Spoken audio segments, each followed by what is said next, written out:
ายดีพี่น้องสบายดีสวัสดีFCสุขคนยินดีต้อนรับเข้าสู่สองบ่าวสุขคนดีเด้อพี่น้อง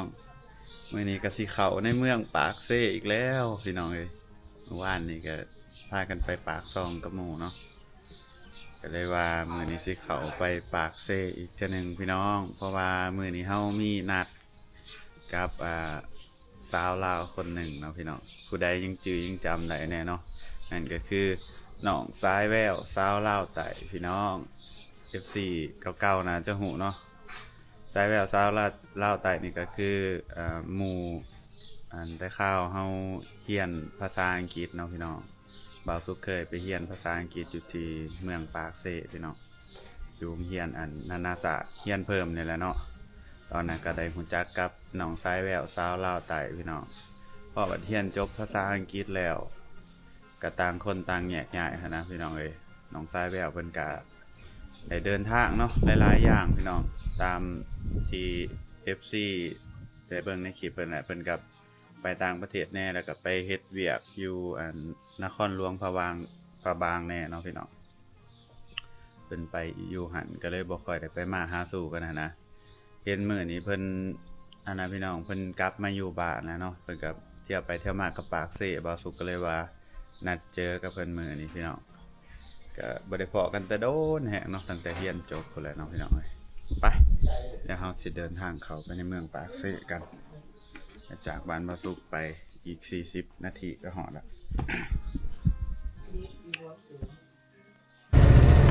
รอถ้าฝนตกก็บ่ตกจักเทื่อพี่น้องปีนี้แหลงคักแหลงแน่เด้ออยู่ไสก็ได้เป็นกันทั่วประเทศเป็นกันทั่วโลก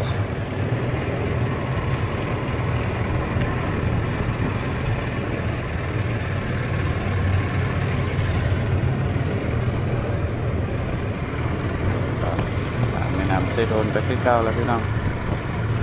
เจอกันอยู่ที่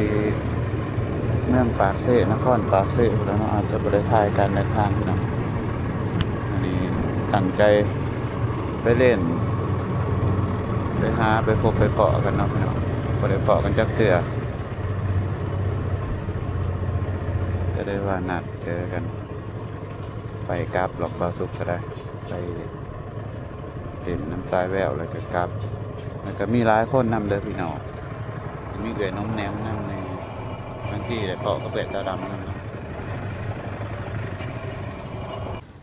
ตอนนี้เขามาฮอดในเมืองแล้วเนาะพี่น้องนัดเกาะกันอยู่ที่หาดคาเฟ่แห่งหนึ่งเนาะหาดลิ้น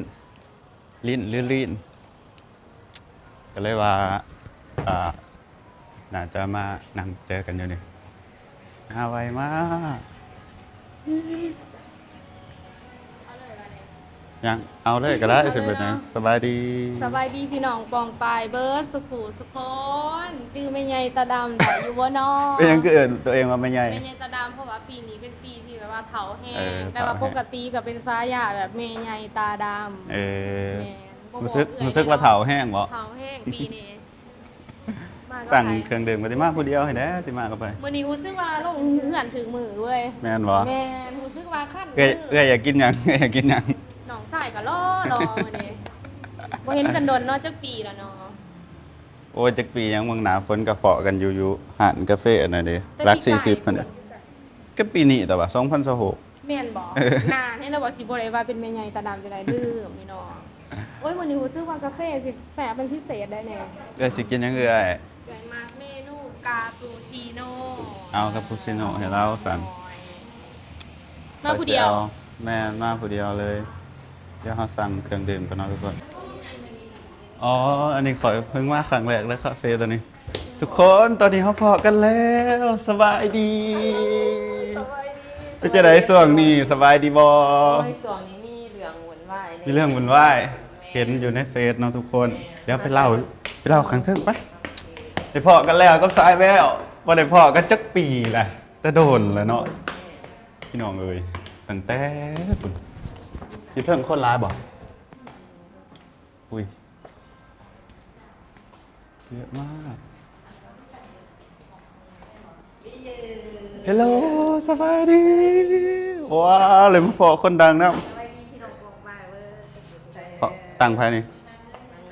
อันได้บ่โอ้คือมาหอนแท้คิดว่ามันบ่มีห้องแอร์อะไรอยู่นี่ เขาเปลี่ยนแล้ว ไปหากับเขามา ตะกี้ DJI เลยนี่เดี๋ยวนี้อะไรนะ อะไรนี่ DJI แม่น โมเมนต์ตะกี้กูโอ้โห ตะกี้โกโปรมันเหมือดหลาย แม่นสร้างอะไร ลืมเอาไม้มาอีกอันหนึ่งว่ะจะได้เนาะให้มีไม้ DJI เดี๋ยวนั้นมีกับบริษัท ทราบป่ะ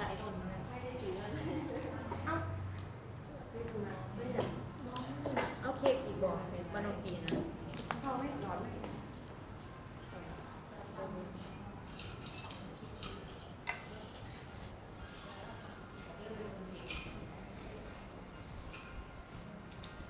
กินไหนเด้อทำกับบ่เบิด สั่งแล้วสั่งอันนั้น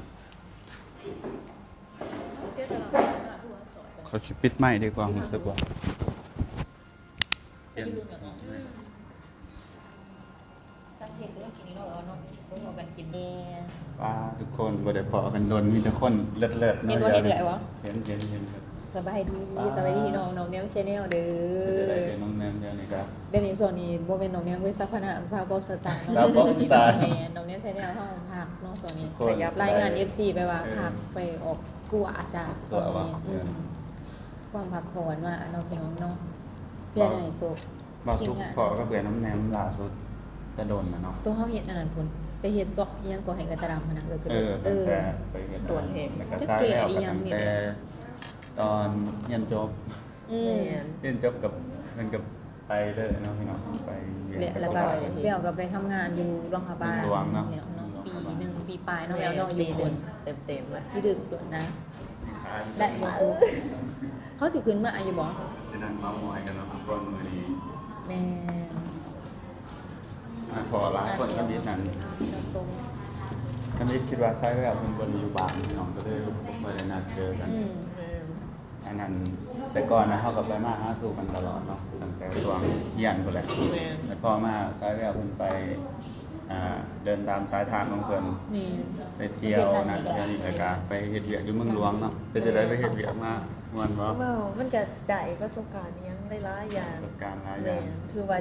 ดีใจที่ว่าตัวเองตัดสินใจไปลองเฮ็ดอีหยังใหม่ๆแล้วก็ได้เรียนรู้อีหยัง เพราะว่าตัวนั้นก็บ่คิดว่าเพิ่นสิอยู่ สายแววหยุดเฮ็ดคลิปตอนนั้นจักเดือน เป็นปี ปีหนึ่งเหรอ ปีหนึงเด้อเพิ่นบ่มีเวลาใดเพิ่นเฮ็ดเบิดมื้อได้เอ้ยพยายามเพิ่นนั่นเด้ แม่น อืม เพราะว่าที่จริงนะถ้าวิดว่าอยากเฮ็ดคลิปนำแล้วก็อยากเฮ็ดเวียกนำแต่แบบ เออ มันเมื่อยเว้ยพอลอง เมื่อย ไปลองไปเฮ็ดซะแท้แล้วมันเมื่อยมันบ่ได้ตามใจ แม่น ก็เลยแบบ แม่น กะยาแหละยังอีกอย่างเฮาก็เฮาเคยถ่ายคลิปอยู่ตัวนี้เฮายังบ่ทันเคยเฮ็ดเฮาลองเฮ็ดตัวนี้เต็มที่เบิ่งซะมันสิเป็นแบบใดมันเมื่อยว่าซั่นซะ อืม อืม ถ้าไผมีความอดทนเก่งก็น่าจะเฮ็ดได้แต่ว่าเฮาก็แบบกำลังฝึกความอดทนว่าซั่นซะ อืมแม่นดีนางแววน่ะบ่เคยเฮ็ดได้เฮ็ดก็ดีเนาะพี่น้องเนาะ แม่ ประมาณนั้น สายแววเพิ่นเป็นคนที่แบบว่าเก่งนะพี่น้อง อืม เป็นคนที่แบบว่า อดทนนะเอื้อยหันตีให้บ่เกิน3เดือนไอ้กี้ว่า2เนาะอายเพิ่นว่าหัน2เอื้อยหันว่า3เจอกันมาเอ้ยว่านางก็อยู่เป็นปีนางก็อยู่ได้ฮอดปีสินะ ส่วนเดือนน้อมแนมกะเดินตามทางของตัวเองก็คือเป็นนักข้อ เนาะพี่น้อง ทุกคน เล็บเปิดว่าจะ ตะ ตา กี้ครับเป็นเฮ็ดคลิปบล็อกวีล็อกคือคลิปบอลซุปเนี่ยถ่ายซีประจำวันถ่ายหนังถ่ายท่องเที่ยวอันนี้เป็นมาเปลี่ยนสไตล์นะครับส่วนก็คือเฮ็ด ไปได้ดี เพลง ก็ไปได้ดี ก็ไปได้ดีเนาะ ดังอยู่เพียงเดียวหักรอเลยอยู่ว่าหันเสาก่อนวันนี้ สื่อของควันสินใหญ่ทุกคน เย่ จะไปถ่ายไว้ ดีเด้มาแล้วมาเลยพี่น้องมาเลย พี่เอื้อยพี่ เขาเบิ่งอยู่เลยเขาเบิ่งอยู่ อันนี้ของน้องมาเลย อันนี้มันเพียงบอกซูของตัวนี้มันเพียงโกโกโกตัวนี้ ถือโกโกโป แต่ว่าถ่วนกว่าบอกว่า บ่ฮู้คือกันหาแบบครึ่งภาษา 360ค่ะว่าดีใจ360 บออันนี้ดีใจโฮกเอ็กซันโฮก ตัวนี้คันอันนี้ซื้อ14,000บ่หรือ10,000เท่าไหร่14,000ซื้อโกโป เกิดจะว่า ซื้อเต็มมันหัน18,000โกโปมัน20,000บาทรวมมันมีเดียมมอนเนี่ย เขาคือจอยลุงเนาะ แม่ จะจอยลุงบ่ ช่วงนี้เพิ่นออกกำลังกาย เออผมรู้ว่ามันเป็นเปลี่ยนไป นี่ ถ้าน้อยเดี๋ยวไปได้ไหนถ้าน้อย น้อยกับที่บ้านนี่แหละ เออ เฮ็ดเพื่อนมันอยู่ โอ เฮ็ด เค งาน อยู่ดี ช่วงนี้วิวบ่ค่อยปานใดก็พอไปพอมา แต่รักมือคือเก่าแต่ว่าเถอะ แต่ว่า เนาะ แต่ว่าย่อมเด้อเบาซุกนี่แบบเก่ง นั่นบรรดา เรา สัก ดู พักเด้อที่ว่าหูจักเนาะพวกห้าก็จะมีไผไอ้พวกไอ้เพิ่นไอ้ซี่ยังคนที่ทนกับมือของซุปปัจจุบันนี้มีแต่เฮาซุปขนาดที่ว่าลมบ่ทันได้จังซั่น ตาย อืม ซุมื้อนี้ก็ลมลุกคลุกคลานพี่น้องยอดวิวบ่ฮอด5,000 แต่ว่าซุมื้อนี้สิว่าให้ฟังพี่น้องเฮาสิเฮ็ดแต่อาชีพแนวเดียวก็บ่ได้เฮ็ดบ่เฮ็ดเบิดเฮ็ดเบิดได้อย่างโพสต์ขายรถขายดินขายดอนโพสต์ให้เขาเบิดเลยพี่น้องแบบว่าอันใดสิได้เงินเฮ็ดเบิดเนี่ยนะมันต้องเฮ็ดจังซั่นยามเฮาหาหลายบัดยามบ่หลายก็จะมีนั้นมีนี่ล่ะจะสิขายก่อนเนาะซุเนาะคือถ้าซุเด้ตอนเงินคือรถน้องซุเนาะรถจักรเพิ่นโอ้ยบ่ได้ถือเด้อพี่น้องเด้อรถจักรเพิ่นได้รถใหญ่พี่น้องเก็บเงินอยู่รายจ่ายมันหลายอยู่แต่ละมื้อแต่ละเดือน ในตลาดจะเองไปต้นแล้วขายคันเก่าแล้วก็ลืมพี่อายเราโอ้ยเรารู้อะไรพี่อายเราขายเราไปติดกล่องเบิดมือเบิดเวียนเพิ่นไปหลายแถวปากสวนมันเลยก็เป็นสูตรเขาถูกทานของคาเฟ่อยู่เขาจ้างกันเขาก็บอกกันนะอะไรทำให้หลายอยู่ก็ดี คนมีเพื่อนโคสิกลางแล้วเด้อ เจ้าสร้างเรามาไปดิสาน กล่องวงจรปิดให้ สาอันนั้นได้สร้างไหนเด้อพี่น้องหานของวงจรปิดทีเคเนาะตาดำแก้วได้เขาตั้งใจกันเลยโอ้ยคนลงไงเนาะเอามาตีเขามาตีเกาะเฮ้ย ไม่อย่างงาน ได้ เชิญ ส ช วั ว ส น ดีถามสถานะแต่ละคน เสื้อ จะได้มีบานใจหรือว่าไซส์แล้วบ่ได้บอกกันเดิน เห็นอยู่บ่ บ่เห็นกันอับโดนๆเนาะตอนนั้นเป็นจังไดตอนนี้ก็คือเก่า ยังโสดคือเก่าวันนี้ ที่เธอฝักสูตร แล้วเธอล่ะ มันก็โสดคือเก่านั่นแหละสิมีไปมาเอา มันเป็นจังไดเฮาขึ้นมาหา จ้าบ่ต้องห้ามดอกเดียวมันก็มาเองเนาะเดี๋ยว ก็ ก็ จั จั ง บ มาเดี๋ยว อันนั้นโสดได้คนเสียดายถิ่มเพิ่นว่า ไปก่อนไปก่อน จะพายก่อนกับบ่ฮู้ ไปได้สิเสียดายบ่ ซุปหนองไปเฮ็ดหยังมาคือรอเราอลังการ เพิ่นรอ บ่ได้เฮ็ดหยัง ขอ แค่ เคล็ดลับความ ดูแลตัวเองออกกำลังกายงดเหล้างดเบียร์ บ่แต่ทุกจอยเห็นคุณจะดูเออ ตอนนั้นน้อง80แต่ว่าติดล่าสุดตอนนั้น73แต่ว่าบ่ทันติดตอนนี้นะแต่ว่ายัง70 อุ้ยคือสวยถวายอยู่เกาะมันแจ๋ง คลิปหน้าสิสัมผัสได้น้อมแนมเต็มๆเลยทุกคน เดี๋ยวขอบใจได้หลายแล้วเดี๋ยวมีเวลาลงกันเนาะ ก็จะไปสัมผัสอยู่หน้ารถจัง บ่เป็นรถข่อยรถ บ่แม่นว่า รถเด็ดตาดำ อย่างเขารถเมทาติง รถเป็นเขาติ้งมาแล้ว ใครก็รถกันเนาะ ขอบใจหน่อยเนาะที่ยังบ่ลืม โอ้ใครสิลืมที่เก่านะแต่คนบ่ค่อยได้ไปมาหาสู่กันซื่อๆพี่น้องต่างคนต่าง ก็ มี มี หน้า ทาง ที่ ของตัวเองมาทางสันสาทุกคนก็มีทางของตัวเอง ก็อันนี้ทุกคนต่างมีหน้าที่ของทางใหม่นะบ่แม่นแบบว่าเสียสั่งกันนะเอาบ่ได้อันนี้ เฮ็ดอยู่คือไอ้บิ๊กใหญ่เห็นบ่เราบ่ได้ปาไหนเฮ็ด YouTube มันแต่ว่าเฮาบ่ได้เฮาสิว่าจังได๋ว่าเฮาไปหันไปนี่เด้ว่าเบิดมือก็คือว่าเมื่อยแล้วหั่นนะก็สิมางมมานี่แล้วก็บ่ได้เก่งเรื่องคือเฮ็ดคือต่อสู้หาเอื้อยถามต่อสู้ตลอดว่าใส่เน็ตอีหยังบ่เข้าใจว่าหน่วยพวกเอื้อยนี่มันซ่าตัดอีหยังก็ตามมาเพียงโทรศัพท์นี่แหละบ่ฮู้ว่ามันเป็นน้ำเน็ตบ่หรือมันเป็นน้ำอีหยังเวลาอ่านคลิป 3-4 ชั่วโมงคลิปหนึ่ง10 นาที ครับใคร อันนั้นบ่จักตัดความ หรือว่าจะได้ ไฟ จะ มัน เสีย ใหญ่บ่จัก อันนั้นบ่สูตรเขาว่าให้เสียเงินเดือนบ่ได้เสียแล้วนะตัวตัด ตั้ ตั้ ง ง ใจ จะพัด เสียแต่ว่ามันบ่เกี่ยวกันดี อืม มันเป็นน้ำมันบ่จักทายฟ้าใหญ่โพดบ่จัก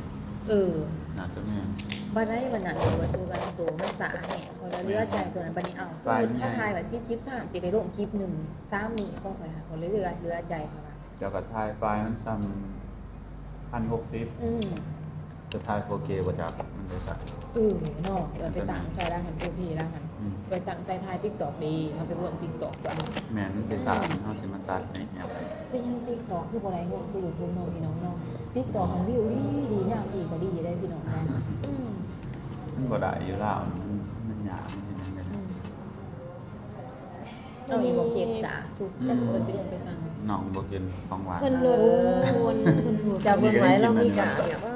อันที่จัง เปิดได้ พี่ได้สิเอาเมีย โอ้ย บ่มียังบ่ทันหูว่านี่ บ่คือว่าต้นหูดูลาวหรอก บ่ได้พอกันดนเนาะทุกคน อันนี้หูแล้วบ่แต่ดำบ่ทันหูใส่แล้วหูแล้ว โหแล้ว อ้าวมีเอ๋ยคนเดียวบ่ ว่า ฮู้ว่า น้องมักผู้ชายเด้เอ้าเอ้ยบ่หูอีหลีน้ำแนมหูแล้ว หูแต่โดนแล้ว ใส่แล้วหูแต่ดนนั้น โหแต่โดนแล้วตั้งแต่ จะ เขา บอกดีบ่ เออ คันเสนอที่ฮับพบพลังให้ได้นี่ บ่อยากได้ เอาบ่พลัง ส่วนนี้เหมือนเบิ่งค่ะมีรองเท้าพ เอาเข้ามาเดียวซะเว้ยผู้ได้สิมาเป็นผัวก่อนบ่สิว่าจะได้โฟกัสนำชีวิตเว้ยช่วงนี้ หักคือคอยคือสิบ่มีแฟนหรอกเบิ่งส่ง เป็นโสดมันดูดีนะ เย้แม่นสิบ่ หาเงินเยอะๆ จ้า แต่ คือ คน เอา โค ผัว ตรมีผัว เจ้า ฉัน คือเอาผัว ฉันก็คิดซาคอยคิดซาแน่หวังว่าคลิปนี้ผัวคือสิบ่มาเบิ่งเนาะ ได้ผัว ก็ จ จ้าน นั่น หยอก ตาตียังบ่ซื้ออ่ะ ผัวเพิ่นก็คูณเด้อพี่น้องบ่แม่นยอมสิหายแล้วก็ดูหาเงินหาคำเด้อบ่มีเงินหน่วยบ่ค่อยวาสนาเนาะอย่างเราสิเป็นคนแบบน้อยนึงเราก็เอาน้องไอ้น้องเลยว่าเราไปเวียกเลย ขอเสียแม่นบ่ว้าว ไม่ บ่ ว่า ปา ฉันก็ลืมว่านางอยู่บ้านเดียวกันกับฉันลืมไป มันสิเป็นแบบนี้ พูดนั่งแบบไม่คุยกัน จะสิยิ้ม เธอคุยอะไรกันก็เรื่องของเธอ คนบ่ ฉั เข้า จะ ใจ Introvert ว่า ก็ จ๊ะ สิว่าเราขี้คุยที่จริงแล้วคนบ่ปากแม่ ตื่นขึ้นมาข่อยว่า morning อันนี้ ไปเห็นจังเลย ใครในหึงหัวอยู่ ปกติจะมีแต่ยิ้มซื่อ แต่บ้านมานอนยามเบื่อ ๆโอ้เพิ่นยิ้มอยู่นะ พี่อายตั้งเนี่ยน่ะมันคือสันดงสัญญาณกายไปสันกระลงมาเพิ่นอยู่หันน่าจะบ่ว่าจังซี่นะพี่น้องเขาก็โอ้บุญเป็นตะแพงตามภาษาเนาะพี่น้องน้อยกันซะแต่ว่าอุ้ยตื่นเลย น้องซุ้งมีแผนไปเที่ยว ถ้า ต่างประเทศ ซุ้ บ่ งมีแผนไปไส ส่วนเอื่อยแน่ คือว่าไป จะ จีน ไป สุด แม่นไปมาก บ่เป็นตัวไปตัวห้าใหม่บ่ทรงสิ่งทรงสึงแม่น เอ บ่ อ สุด ทรงสิ่งครับ แต่ว่าเท่าทุกเราได้ไปอันนั้นได้น่ะตัวแพนด้าตัวใหญ่ของเฮาบ่ได้ไปได้ตัวนั้น แม่นบ่ เฮาไปเห็นแต่ตัวน้อยๆ เจ้าเท่าไหร่ ตัวใดล่ะ แพ็กเกจจะไปเท่าไหร่ ลืมเลยเท่าไหร่เฮาไป9ล้าน9 ต้องไป660 ซ้ำว่า10ล้านซะ10ล้านเอาคือถูกแท้ คือถือแต่ 660สิเป็น660 660เหรียญได้ แพงกว่าพวกเฮา แพงกว่า เพราะว่า เฮาถือว่า เฮาหันตามไปโฆษณาให้เขาตามไปแบบมันมีแต่พวกอินฟูไปเลยนะตัวนั้นหามีแต่แก๊งอินฟูเลยอะไรไป ยังไปจ้างคอยไปน้ำเนี่ย คอยลืมเอ้าเธอซุกไปก่อนเนาะเพิ่นก็ว่าเดี๋ยวก็เลิกเธอซุกไปก่อนเฮาบ่ว่าจะได้เฮาก็ไปเนาะแม่นตะว่า แม่แม่ ก็คุ้มได้ก็ว่ามาปานบางเรื่องเขาสามารถให้ แม่ นี่อากาศ ขี่รถไฟไป แต่สัญญอมเด้อ10 โมงกลางคืนยังฝ่าแจงยังฟางอยู่สัญญอมตัวนี้แฮงสิตาย หน้า บ่ บ รู้ ด เว ดี ลาน น อ วล น เนาะ อืม สมก็ว่าเป็นเมืองที่บ่เคยรับไหลแมันบ่ แม่เหนื่อยเนาะเนาะนั่นน่ะเนาะเลี้ยงก่อเก่าพากันนั่งซัวกันน่ะมันคือบ่คำปานนี้ว่าเบิ่งว่ายาเก่านี่คือบ่คำปานนี้เดียวว่า บอลเขาไปอะมันไปร้ายมันไปร้ายบอล ทั่วตัวไหนนะเขาพาไป ทั่วยังวะจะสื่อยังไง พูดแห้งอยู่ คือ แล้ว ว่า แซง มันก็ แซ ส ง ม พาไป สมโปรแกรมเขาแหละจ่าย แต่ว่า สา เขา มารถ มีเมื่อยแห้งบ่เมื่อยแห้งเขาบอกว่าฟิว เมื่อยเจอ มีไปยังว่าดูยิงเจ็ดจะเอียงบอลเข้าไปบอลภูเขา ไปจับมือออก หามือ อืม หามือ ๆก็จำกันได้เนาะ หลายกว่า ส่วนเอื่อยตาดำไปเป็นคนถือกล่องให้แน่เด้อ บ่มักคนเผา เจ็บจีแซ่บในสวง กาสู้กันอยู่ในนั้นทุกคนก็มีชีวิตของตัวเองสิว่าชีวิตสบายบ่ก็บ่พี่น้องก็พอได้มุ้นไปเงินนั้นก็พอได้มุ้นใส่ไปอะไรจ้ะคิดว่าเนี้ยกับคืออยู่ไว้เฮ็ด YouTube คือน้อย FC เฮากับผู้ใดก็เฮียงเฮาให้ไปไทยเพราะว่าคือหูกันหั่นแหละแนวหันสิได้หลายๆซื้อก็ตอนไปไทยกรุงเทพเนี่ยไปยามใดยามนั้นว่าแต่ว่าจะบอกความมีหายซะว่าแต่ไปบ้านเพิ่นว่าจัดซะว่าแต่ไปบ้านเพิ่นเป็นวิวรักมือรักแสนโดยก็ขอบใจหลายๆ FC เนาะที่ว่าสนับสนุนยังให้แบบเป็นกำลังใจให้ตลอดว่าเนี่ยไปเฮ็ดเพื่อนซะแต่ว่าตอนนี้เฮาก็ทางหลายๆก็ต้องเว้าความจริงว่าคันส่วนที่เฮาเฮ็ดเพียงใดเฮาก็ไปทางนี้ก่อนว่าจัดซะพี่น้องเฮาจึงกล้ามาอันนี้เฮาคือเนาะในส่วนที่ว่าบางๆแล้วอย่างจังซี่นะพี่น้องเพราะว่า FC เฮาก็สิได้เฮาเบิ่ง2มื้อก็สิกลุ่มเดียวกันก็ได้เนาะ แม่ ถ้าทีมงานเราไต่นี่ว่าจัดซะ ใช่แบบลงคลิปอย่าว่าสองนี่กันเป็นโดนลงเดือนหนึ่ง โดน วะ โดนลงเถื่อลงล่าสุดจะตอนอันนั้น 2ทิศแล้วทิศก่อน ใช่แบบเพิ่นอยู่คนละ บ้าน คนละเมืองกับบ่าวสุกแต่เพิ่นอยู่ไกลกันเลย โอ้ดา เพิ่นอยู่ สาวหลา เมืองหยัง สู้มา สุขุมะบ่าวสุกอยู่ ทางจะรีวิวทางกระบะเนี่ยเขาฟังก็เลย สุดท้ายก็ได้มาเจอกันอยู่บางสีคือเก่าทางเขาบ้านไปยังไงก็คือเก่าทุก ส สา ไตล์น้องพี่น้องโดดเกิดเก่งของเนี้ยโอ้ยจะเสียหายไป ขั้น ผู้ ไท ดี ย กว่า ดีเรา เกิ เก่ ด งว่าว่า ที่ดึงโหลดบางสายตา ไฮเอ็นบอลรถเก๋ง หายกัดโหนจอดไว้นะต้องจอดไว้ทางยายได้คันขี่รถเก๋งไปนะเพราะว่ามันเขาบ่ได้เด้มันมีแต่โคนยามแหลงมันจะขี่ไงยามฝนก็ขี่ตกบอสุกก็สิโอดีเนาะ เคยไปอยู่เมืองสุขุมะ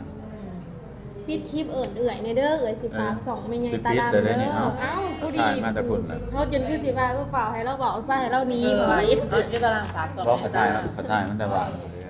มันนั่งเลย แม่เนาะสัน เดินสมองก่อ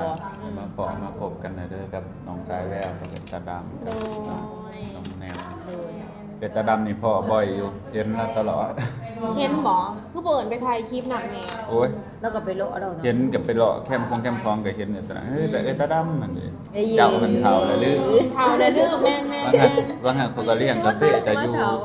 รัก40ฮะก็ลืมมันแน่ เจ็บ เขาเลี้ยงกาแฟเพิ่นอยู่รัก40เพิ่นลืมนะ ปากซอง บ่ลืมตอนนั้น อะไรแม่ ว่าทุกคนเจอกันใหม่คลิปหน้าฝากไปติดตามเป็ดตาดำในเด้อ ซีที่เนื้อ ยังเห็ดคลิปอยู่บ่ ซีที่เนื้อตัวเฮาซื้อ จะยังเห็ดคลิปอยู่บ่ เฮ็ดคือเก่า อันนี้ตาดำสาวเราใจ อันนี้แม่จะหาเบิ่งให้อาย ใส่ เบิ่ง เรื่ เป็ อน ง กอง สาวเรา แล้ว ใจน้ำแนม หรือว่าอยู่สันกระบอนรถจักร เจอกันใหม่คลิปหน้าบ๊ายบาย เออ ฝากในเด้อตาดำสาวลาวตาย ไปกดติดตามให้ในเด้อ เจอ